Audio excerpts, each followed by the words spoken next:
So I had an idea. What if during the raid on Onigashima, the Straw Hat Pirates swapped places with the Warlords of the Sea?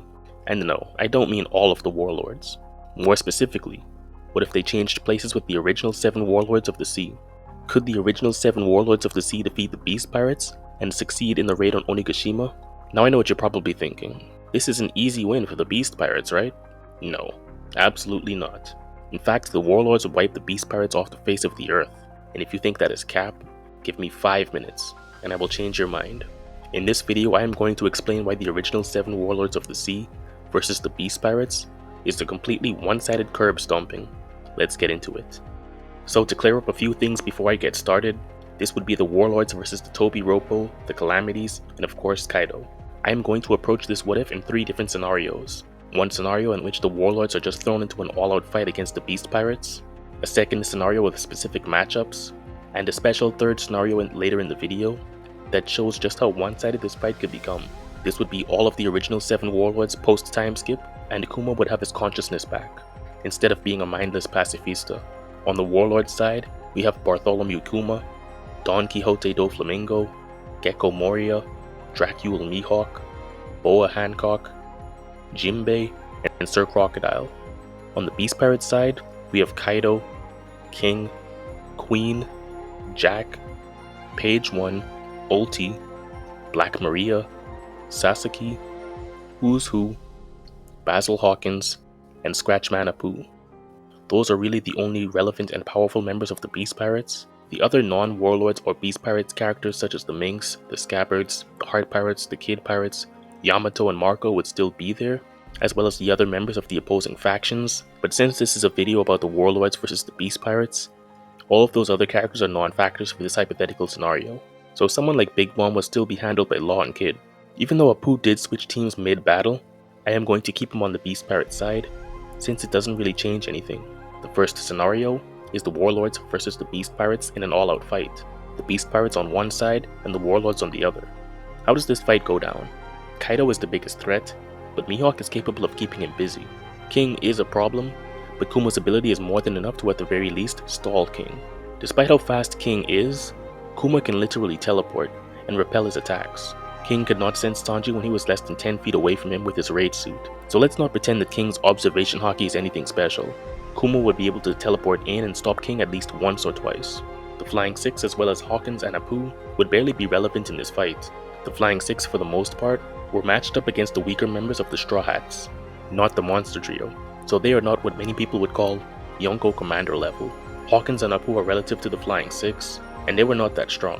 The only real threats in the Flying Six are Who's Who and maybe Ulti, since Who's Who showcased a high level of haki proficiency, and Ulti was able to fight against Luffy and Yamato for a short time. What makes this bad for the Beast Pirates is that the Warlords have excellent crowd control abilities.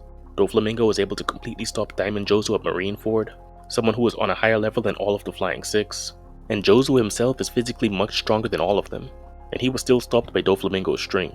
I'm not saying that Doflamingo is stronger than Jozu, but what I am saying is that if someone as strong as him was stopped by Doflamingo's string, the string is more than enough to stop the Flying Six, Hawkins, and Apu. Even if they were stopped for just a moment, that is more than enough time for Hancock to turn them into stone. Hancock was easily able to turn Blackbeard's crewmates into stone, and Blackbeard's crewmates are at the very least equivalent to the Flying Six, considering they are some of the Straw Hat's final opponents, and also members of a Yonko's crew. Doflamingo was able to puppet an entire army during the Dressrosa flashback, and stop Diamond Jozu at Marineford, so he can definitely stop the Flying Six. The only members of the Beast Pirates this string would not work against would be Kaido, his 3 Calamities, and Who's Who. Who's Who has shown a sharper haki proficiency than all of the other Flying Six members, so I could see him dodging it. Of course, weaker members of the Warlords such as Moria could get defeated pretty fast by the Beast Pirates as well, but in a skirmish environment, with the abilities the Warlords have, they could take away the Beast Pirates' numbers advantage very quickly. Realistically, Doflamingo can hold them with his string, and Crocodile could just shrivel them up with his ability. Not to mention Kuma could just send some of them to paradise if and when he feels like it. That leaves Mihawk and Kaido in a 1 versus 1, with the rest of the Warlords versus Who's Who and the Calamities. Jinbei beats Who's Who, I really shouldn't have to explain why. The Warlords also don't have to brute force their way through the ancient zone durability of the Beast Pirates like the Straw Hats did. Fishman Karate negates physical defense and deals internal damage. Any hit from Hancock can turn someone into stone. Any hit from Kuma can send someone across the world. and any hit from Crocodile could just shrivel them up like a raisin. Doflamingo can also change the terrain with his Devil Fruit Awakening, making it even harder for the Beast Pirates. And any Warlord that does take damage, that damage can be removed with Kuma's ability. I will go over the individual matchups in the next scenario to fully explain why the Beast Pirates would still lose, but overall, the Warlords have abilities that flat out negate the physical defense of the Beast Pirates. Most of the Flying Six, Basil Hawkins, and Apu would get taken out pretty early in the fight, leaving the Beast Pirates at a numbers disadvantage. Mihawk and Kaido would be in a 1 vs 1, and I do believe Mihawk clears Kaido in the 1 vs 1, but again, I will explain this in depth in the next scenario. All in all, an all-out fight does favor the Warlords. Now assuming they went into individual fights, how would that look? With the Warlords at a numbers disadvantage, these are the matchups I came up with. Kaido and Jack vs Mihawk, King vs Hancock, Queen vs Kuma, Who's Who vs Jinbei, Black Maria and Sasaki vs Crocodile, Ulti and Page 1 vs Doflamingo, and Hawkins and Apu vs Gecko Moria. Starting in reverse order, we have Hawkins and Apu vs Gecko Moria. Base Gecko Moria is pretty underwhelming, but with Shadow's Asgard, there isn't much that Hawkins and Apu could do to Moria. Moria's Shadow Devil Fruit would allow him to create air plugs with his shadows to negate Apu's ability if he wanted to, so Moria hard counters Apu. Hawkins vs Moria is also pretty terrible for Hawkins. Even if by some chance Hawkins had a voodoo doll of Moria, it wouldn't even matter, since Moria can swap his body with his shadow to prevent him from taking any damage. For example, Moria was able to swap his head with his shadow to negate Robin's attack at Thriller Bark. This leaves Hawkins with his giant straw puppet, which stands no chance against Moria's Shadow's Asgard. Hawkins is pretty underwhelming, and even Moria could take him pretty easily. Once he takes their shadows, that's GG's. Even if Moria is the weakest Warlord, he is more than enough to beat both Hawkins and Apu. Ulti and Page 1 vs Doflamingo is a bit interesting. Luffy was able to beat Doflamingo because Gear 4 boosted his strength, and more importantly, it enabled Luffy to fly, allowing Luffy to contest Doflamingo in the air. Doflamingo was also very durable, taking hits from Gear 4 Luffy that sent him across the island and through multiple buildings, and that was after he already took a Red Hawk from Luffy and a Gamma Knife from Law. Even after that, Luffy still had to hit Doflamingo with the King Kong gun. Page 1 and Ulti don't have any attacks as strong as the King Kong gun, and neither of them can fly.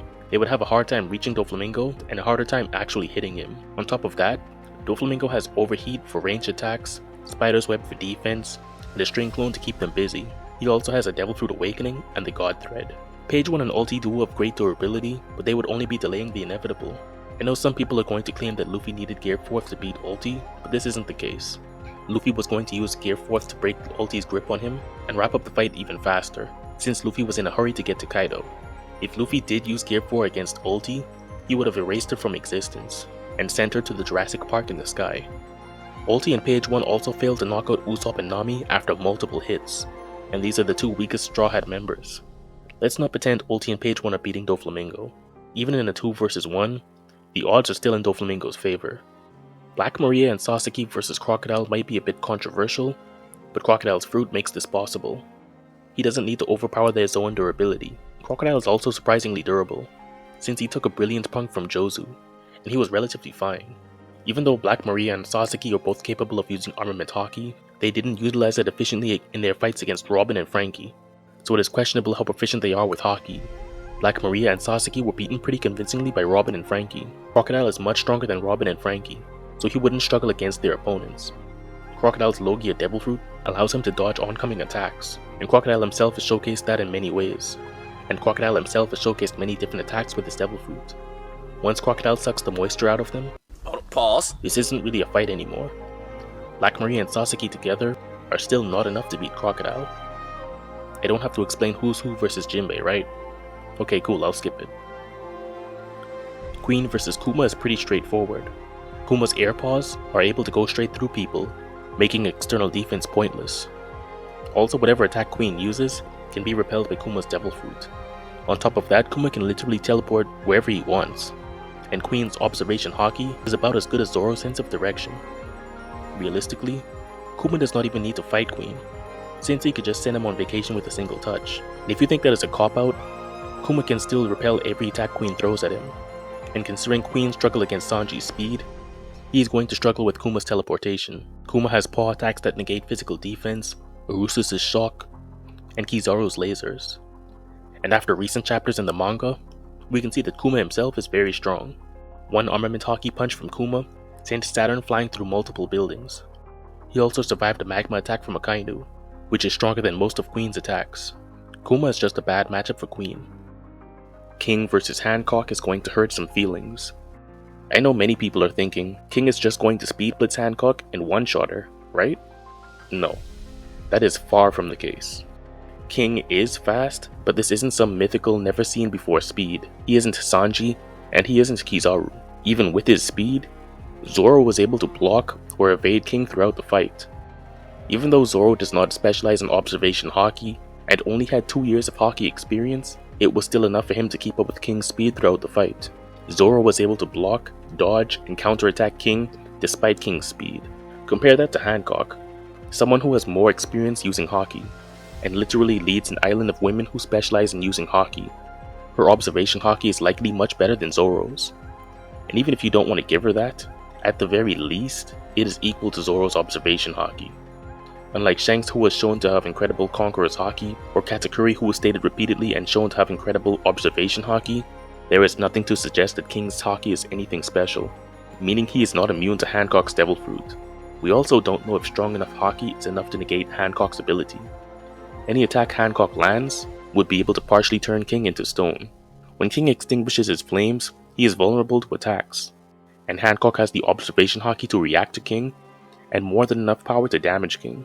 Even if King's flames are active, making him more durable, he is still not immune to Hancock's Devil Fruit. When it comes to this fight, the question isn't can Hancock react to King's speed. The real question is can she take a hit? And that is where the problem comes in. We don't know how durable Hancock is, and we know King is extremely durable with his flames active. He even took a few hits from Zoro with his flames off. You might think King could just stay in the air and spam attacks, but Hancock could also attack him back at range, and those attacks would still turn him to stone. Zoro was smart enough to figure out how King's flames work during their fight, and I'm sure Hancock would be able to as well. This fight isn't as free as people would like to believe. Even if King beats Hancock, there is no guarantee that Hancock's petrification would be undone. Hancock told Blackbeard that even if he killed her, his crew would still remain stone. Whether that was a bluff or not, we don't know. What we do know is that every time someone is turned to stone, Hancock herself has to undo the petrification. She had to undo the petrification on Margaret and her friend, as well as Blackbeard's crew and the Marines on Amazon Lily. And even on Egghead, S-Snake had to undo the petrification on the Straw Hats. Even when Blackbeard turned off her Devil Fruit, all of the people who were stone were still petrified. When you look at this matchup, there is no way King is winning this fight unscathed. But I know there are a lot of King fanboys, so I will give this fight to King. And lastly, Kaido and Jack versus Mihawk. Let's be honest. You know why Jack is here. Deep down, you know what is about to happen to him. If Zoro can scar Kaido with a weapon weaker than Yoru, Mihawk is one-shotting Jack with a named attack. And then the fight goes to a 1v1. You saw the thumbnail, so you know how I think this fight is going to go. Now there is a lot of evidence that suggests that Mihawk would take this fight. Mihawk's blade Yoru is among the highest tier of weaponry in One Piece, stronger than all of Zoro and Oden's blades.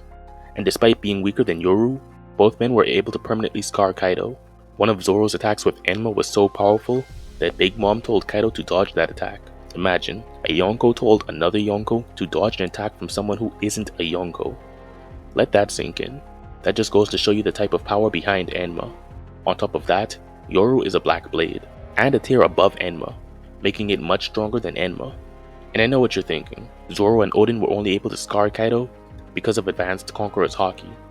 And that is true. But here's the thing, there is a 99.999% chance that Mihawk not only has Conqueror's haki, but has advanced Conqueror's haki as well. Mihawk's rival Shanks has advanced Conqueror's haki, and Zoro the man pursuing Mihawk's title also has advanced Conqueror's haki. Zoro and Shanks, two swordsmen that are inferior to Mihawk, both have advanced Conqueror's haki. At this point, it isn't does Mihawk have Conqueror's haki or not. We are just waiting on Oda to confirm it. On top of that, Mihawk has amazing observation haki, implied by his epithet, Hawkeyes. Mihawk also more than likely made Yoru into a black blade, meaning his armament haki would also be at the highest level, although that is unconfirmed for now. So to summarize, Mihawk most likely has the strongest form of haki, advanced Conqueror's haki, amazing observation and armament haki, and he has Yoru, a sword stronger than the blades that already scarred Kaido. Kaido was also very impressed by Shanks in his brief encounter with Shanks before Marineford. A man who is weaker than Mihawk? Yes, Shanks is weaker than Mihawk. Get over it, we're not going there today. Kaido does have a lot going for him, but Mihawk counters him in every way. Weaker swordsmen such as Kinemon and Zoro could cut through Kaido's blast breath, so I don't doubt Mihawk could as well. Kaido is extremely fast, but even Luffy could react to his speed. Even Kaido's Magma Dragon form likely wouldn't even matter, considering Mihawk could spam range attacks that could at least traverse the island of Marineford. He would never need to get close to Magma Kaido. Mihawk has everything going for him in this fight. I don't expect Mihawk to come out of this unscathed, but I do see him winning. And after all of the fights, the last remaining Beast Pirate would be King. The question then becomes, could the remaining Warlords, Mihawk, Crocodile, Kuma, Doflamingo, Jinbei, and Gecko Moria beat King? Outside of Mihawk, I do see King running through a few of the Warlords, but King would be in a 6 versus 1, and Kuma is able to repel the pain out of his allies. Even the most devout King fanboys don't expect King to clutch a 6 versus 1, Mihawk included. Even if Kuma isn't able to heal the other Warlords, when the fight comes down to Mihawk versus King, you know who's winning. Overall, I see the Warlords beating the Beast Pirates in an all-out brawl and in individual matchups. Then we get to the final scenario, which makes this a one-sided slaughter. What if the Warlords had a few days to prepare for the raid like the Straw Hats did? What if they put their differences aside and worked together for one battle? What if they pooled all of their abilities together? The Warlords are all useful in their own ways, but there are 3 MVPs in this scenario. Kuma, Mihawk, and the Warlord that makes this entire matchup one-sided, Gecko Moria. Kuma's ability to repel pain makes him an invaluable healer. Mihawk is Mihawk, and Moria would be the most important Warlord because of his Devil Fruit. If you remember how Moria's Devil Fruit works, then you know why he would be the MVP for this battle. Now here is where the prep time becomes important. Since the battle at Onigashima takes place at night, the Warlords don't actually need their shadows. You see where I'm going with this? With Moria's ability, he can use the shadows of the other Warlords and place them into corpses. And after 20 years of Kaido and Orochi's rule, the land of Wano has many corpses to choose from. Moria would have access to hundreds of fallen samurai before the battle even began. Having an army of zombie soldiers is completely in character for Moria, and if you think that is cheating, he only needs 4 corpses for this scenario. It's important to note that the shadows of the Devil Fruit users don't have their abilities, and would be limited to the fighting style of the Shadow's owners, so the Warlords would need people capable of fighting without their Devil Fruits. The corpses don't really matter, but I am going to use characters we have seen in Wano, just so we have a face for every shadow. So to start, we have the corpses of not Zoro's dad, Ushimaru Shimotsuki, Mosubi Fugetsu, Tempura Uzuki, and the man, the myth, the legend himself, Oden Kuzuki. Despite the Hour of Legend, Oden's body still remains, as Kinemon placed his remains in the same location as Izo and Ashura after the raid on Onigashima. As for the shadows, we would give Jinbei's shadow to Omosubi, Hancock's shadow to Ushimaru, Doflamingo's shadow to Tempura, and of course easily the most powerful combination of them all, giving Mihawk's shadow to Oden. And Oden with Mihawk's shadow would have access to the Nidai Kitetsu, Enma, or Aminohe Pakiri. The shadow-infused corpses don't feel pain, and they retain the will of the shadow's owners. For example, even Sanji's shadow did not want to hit women on Thriller Bark. Zoro's shadow also got lost, and Luffy's shadow and Oar's body had the same personality as Luffy. And since the shadows retain the will of their shadow's owners, the same applies to their Haki. Haki is a personification of one's will, and since the shadows retain the same will as the shadow's owners, the shadow-infused corpses would be able to use the same level of Haki as the shadow's owners. But what would happen if someone took out Moria, you might be asking? What if the Beast Pirates managed to knock out or kill Moria? Wouldn't that undo his shadow's abilities? Killing Moria might work, but Moria would have the other Warlords and Warlord shadows to prevent this, and the knocking out Moria wouldn't really change anything. On Thriller Bark, Moria lost control of the shadows that he put into his body. Moria could not properly control that many shadows, and since he gathered all of the shadows on the island and then was knocked out, all of the shadows that he had in his body were returned to their original owners. Even if Moria is knocked out, if he doesn't have the shadows in his body, they will not return to the shadows' owners. Moria even stated that he has to be willing to choose to return the shadows to their owners. Him losing control of the shadows was a key exception. Now with all of that being said, these are the new matchups I had in mind. Mihawk vs Kaido, King vs Oden with Mihawk's shadow, Queen vs Kuma, Jack vs Boa Hancock, Who's Who vs Jinbei, Sasaki vs Crocodile, Black Maria vs Doflamingo, Ulti vs Omosubi with Jinbei's shadow, Page 1 vs Ushimaru with Hancock's Shadow, Basil Hawkins vs Gecko Moria, and Apu vs Tempura with Doflamingo's Shadow. Now let's get into the matchups. Starting in reverse order, we have Apu vs Tempura with Doflamingo's Shadow. Admittedly, Doflamingo is not that impressive without his Devil Fruit. Apu is not the best fighter, but he is competent enough to beat Doflamingo's Shadow. But Doflamingo himself can easily make a string clone that can fight independently of himself. And since the string clone does not have an auditory system, it would not be able to hear Apu's sound-based attacks, making Apu's Devil Fruit useless against it. Even if Apu defeats Tempura with Doflamingo's Shadow, he's left to fight the string clone with just his Tonfas. Even if the string clone can't beat Apu, he can easily fight him to a stalemate. Basil Hawkins vs Gecko Moria. I already explained how bad this matchup is for Basil Hawkins, so I won't repeat myself here. Page 1 vs Ushimaru with Hancock's Shadow is pretty straightforward. Hancock is a very competent Haki user, considering she leads the Kuja Pirates of Amazon Lily, an island of women that specialize in using Haki. Ushimaru with Hancock's Shadow would easily be able to brawl against Page 1. Even if Page 1 lands attack on Ushimaru, since he would be a zombie, he wouldn't take damage. Hancock was already shown to have immense kicking power in film Stampede. Yes, the One Piece films are not canon, but they do contain canon elements, and film Stampede was written under close supervision by Oda. Characters with similar bounties such as King, Marco, and Sanji have showcased incredible kicking strength. Considering kicking is Hancock's main form of physical attacks, it's not a stretch for her kicks to be this powerful. With Hancock's Haki and kicking strength, Ushimaru would eventually put down Page 1. Ulti vs Omusubi with Jinbei's Shadow is pretty straightforward. Jinbei beat Who's Who, and he is easily the strongest of the Flying Six. Even though Omusubi is not a fishman, non-fishmen are able to use Fishman Karate. Koala, who is a regular human, is able to use Fishman Karate, and even Robin picked up a few techniques. Fishman Karate also deals internal damage by affecting the water in a person's body. They can also manipulate the water in the air to damage their foes without making physical contact. Jinbei is easily the best user of Fishman Karate in the series, and with his Shadow, Omusubi would be able to use Fishman Karate just as effectively as Jinbei. With access to Fishman Karate and Jinbei's Haki, Omusubi would have no difficulty against Ulti. Jinbei was able to fend off fast and versatile attacks from Who's Who, so Ulti's basic headbutt attacks would be ineffective in this matchup.